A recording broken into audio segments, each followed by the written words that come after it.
Roll call, we have everyone except Jordan and Harlan. And we have minutes to approve from last week, July 20th. Are there any changes to those minutes? Seeing none, they're approved. And there's no members of the public here for items not on the agenda, but this is when we would have public comment on items not listed on the agenda.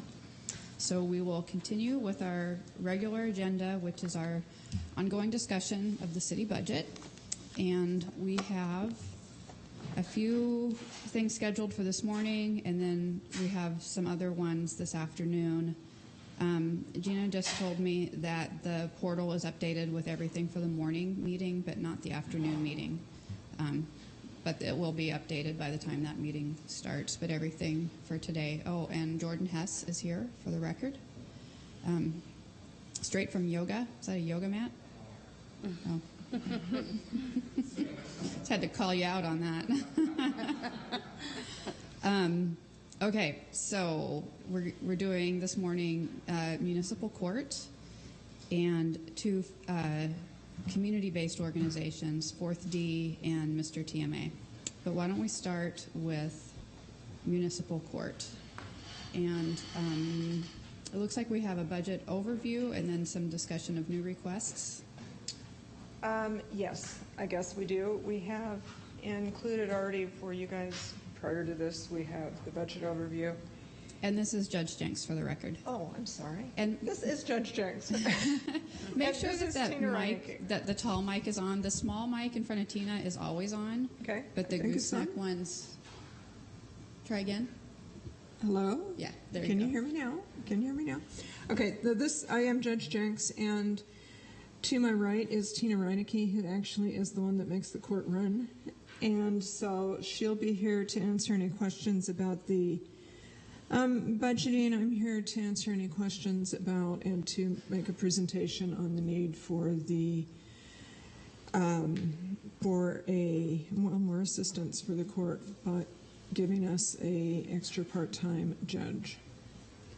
So I don't know how you guys would like to start. We have a kind of a breakdown, the third or the second slide, I think, just about what we have now and who we have working there now. We have the one elected judge, that's me, the full-time assistant, or well, it's not a full-time assistant, it's a part-time assistant by statute, and that is Judge Sam Warren. Tina Reinecke is our court administrator. You guys gave us a settlement master position last time, and I want to thank you guys for that. I think that's been very popular with the public, and I think that's gone really well. We have we have 3 judge clerks and a senior judge clerk who supervise the clerk pool, who are the clerks that actually come into court, take minutes, and finalize all the paperwork that's generated in court. We have a compliance clerk who does tracking of programs and sentences.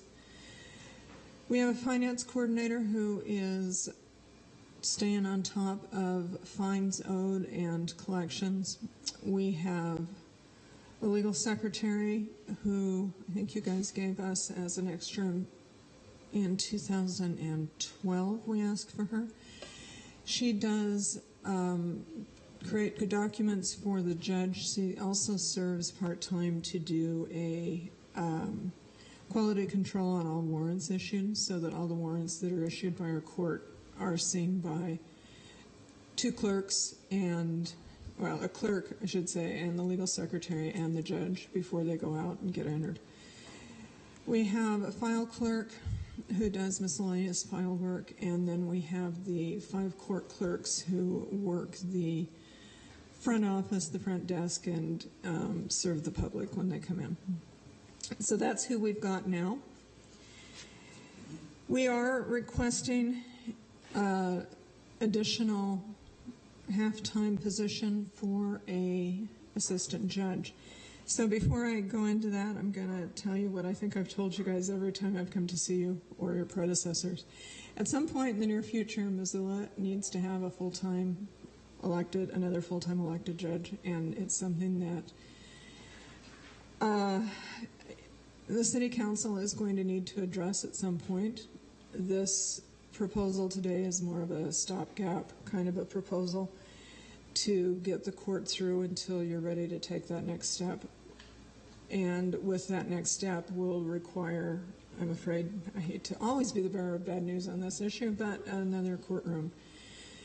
We are really crowded in municipal court, and the clerks are on top of each other, and we only have 2 courtrooms, and so we are proposing this half-time position as something to get us through until we're ready to take the bigger step, or until you guys are ready to take the bigger step. We have a caseload that is, we are the largest court of lower jurisdiction in the state. We have 1.85 full-time judges.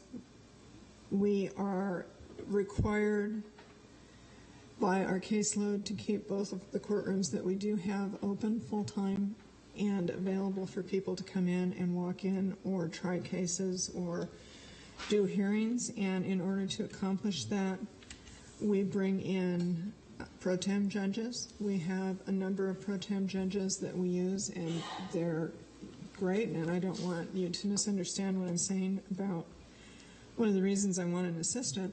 Our pro tems work hard for us, and they're not paid very highly, and they do a great job, but the more judges we have, the less consistency we have with the way things are going to be applied. One of the reasons I want to see a assistant is so that we'll have more consistency across the board, and by just having fewer cooks in the kitchen, so to speak. The other big reason that I would like to see an assistant is that if we had someone who was an assistant, they would be able to do the training. They'd be required to do the training that the state offers twice a year. And I would very much like to have the judges that we primarily use on the bench have that training. It's a week each 6 months, or 3 to 4 days each 6 months, and it's required to be a judge, and it's also required to be an assistant judge. And that training provides a lot of value and would provide a lot of value to the city. Can I jump in with a question Absolutely. on that previous slide? Jump away, but yes, jump. How many hours a week are you having the pro temp judges come, and how is that funded? Do you have a goal for that? Do we have them in our? We have a line. We have that line item in our budget. We have an assistant judge budget or a substitute judge budget. Substitute judge budget. Yep. And if you want to go to, let's see, 2 more slides. There you go. Those are our judges and how many judges we have that serve as pro tem, and also the expenditures by year for our pro tems. Okay. So now the assistant judge would not eliminate the need for a pro tem, because we would still need to have a pro tem on the bench when the 3 of us were at training. So there would still be a need for a pro tem, but the assistant judge would be hopefully taking the hours that we're currently using with pro tem during the rest of the year. Okay, thanks.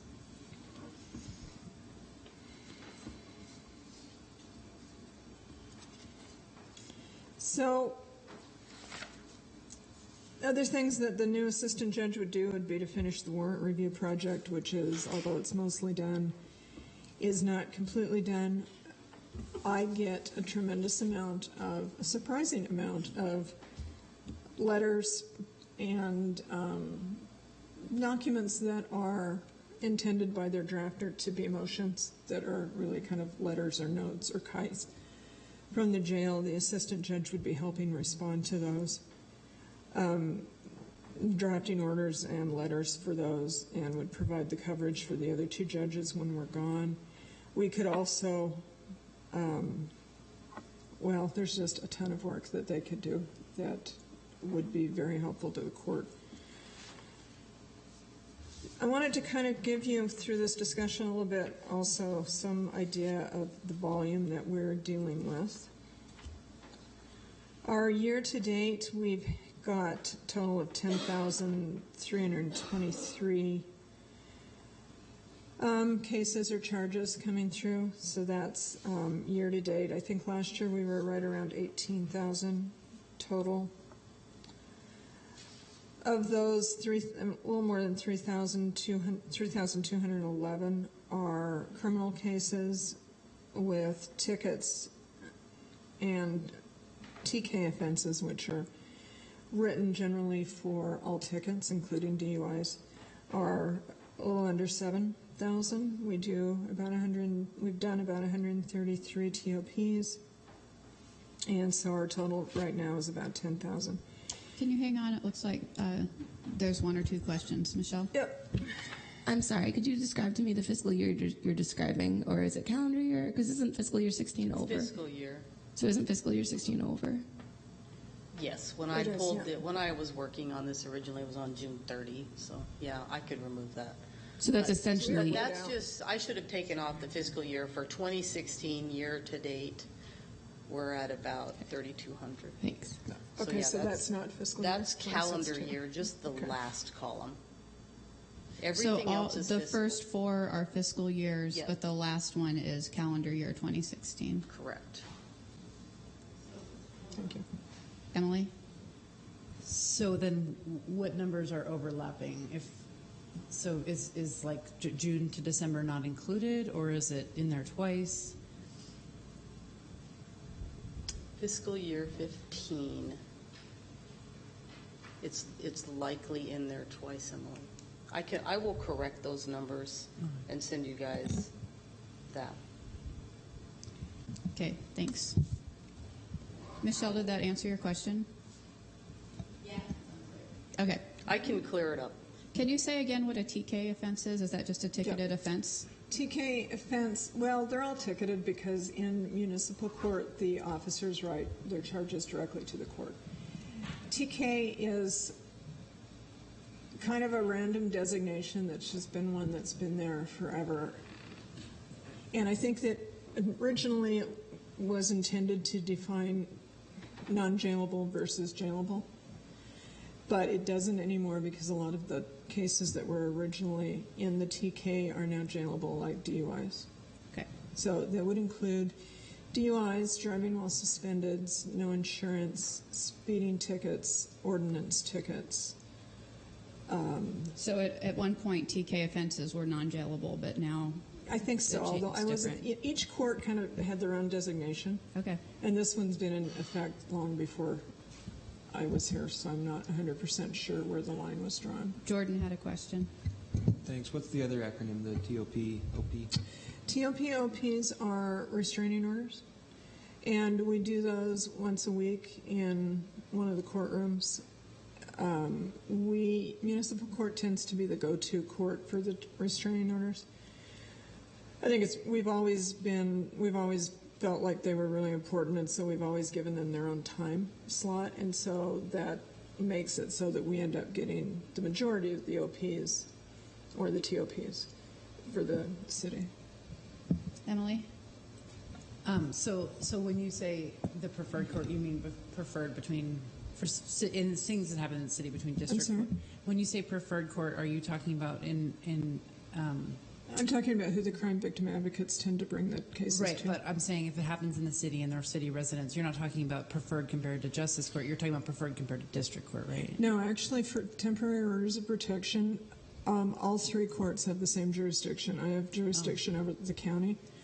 The county has jurisdiction over the city. So they're kind of unique, and the reason for that is that you want to make sure that they have the ability to find a judge that's available rather than be worried about jurisdiction. So they're a little bit unique when it comes to jurisdiction. So all three courts have the same jurisdiction for restraining orders.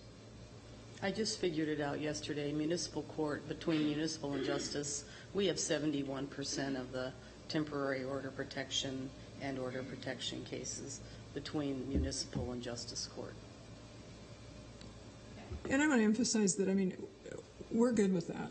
We are comfortable with having that extra volume. We have the schedule set up to do that. And all we want to do with restraining orders is make them as accessible as possible for both the parties. So.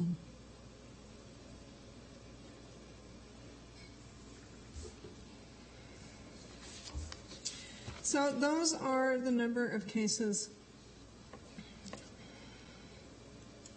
I don't know what those are.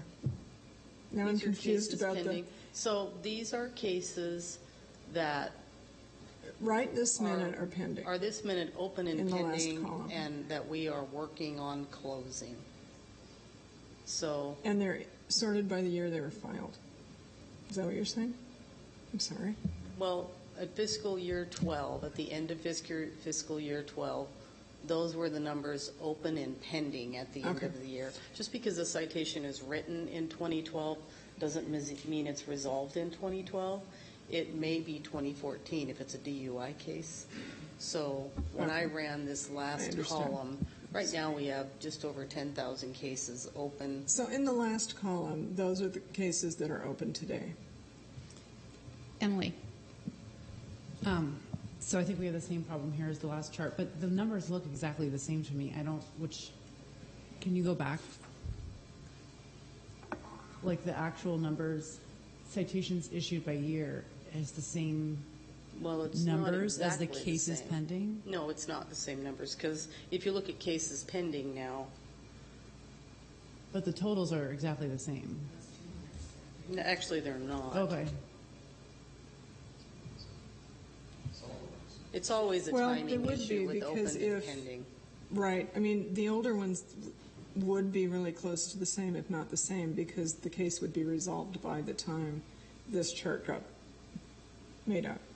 So it's the last column that has the ones that are open, currently open, which are not necessarily all filed in this year, but currently open. These are the cases a judge needs to work today,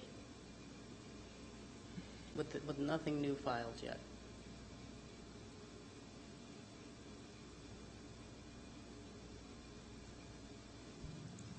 Michelle? So it just seems the number is lower. Is that because? But how you described the columns when we talked about this chart setup last time. I'm just confused. If you No, we do need you to think fix when you that. redo the chart that the numbers Tell will me, be higher? if you guys tell me what numbers you want, I'm happy to work to pull those reports. I think What's most useful I to think the people council? just want it to be consistent Right. because it's hard because it needs fiscal to and just calendar been- years Okay. overlap. So if you want to do all calendar years, I can do all or fiscal years now, or all Well, we can calendar. do all fiscal years now, yeah. Yeah. So Emily? we'll fix that. I think what we're trying to get to the bottom of is has the caseload gone down? Because last year when we had this presentation during budgeting, the caseload had gone down, but the number of jury trials had gone up, which increased the work for the judges. So what we're trying to get to the bottom of is has the caseload gone down or has it gone up? And I'm not quite clear because last year when Dale did this presentation with Judge Shanks, this similar chart or whatever chart we had showed that the caseload had gone down. The tickets are fewer. That is accurate. They are writing fewer tickets. But it won't necessarily reflect in the pending cases because there's always carryover from, say, years before. But I'll get the slides exactly. Actually, and I can get you some totals from the Supreme Court here, not in a slide form, but just give me a second. The Supreme Court keeps them all online for us. So for 2014, and that is during the year, our total, that was the year that it had gone down, and our total, grand total 2014 for municipal court was 18,401. The grand total 2013, according to the Supreme Court, was 20,571. And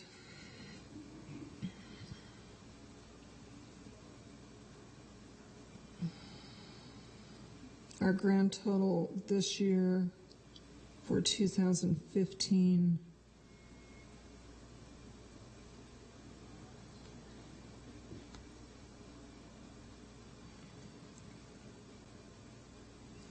is 18,280.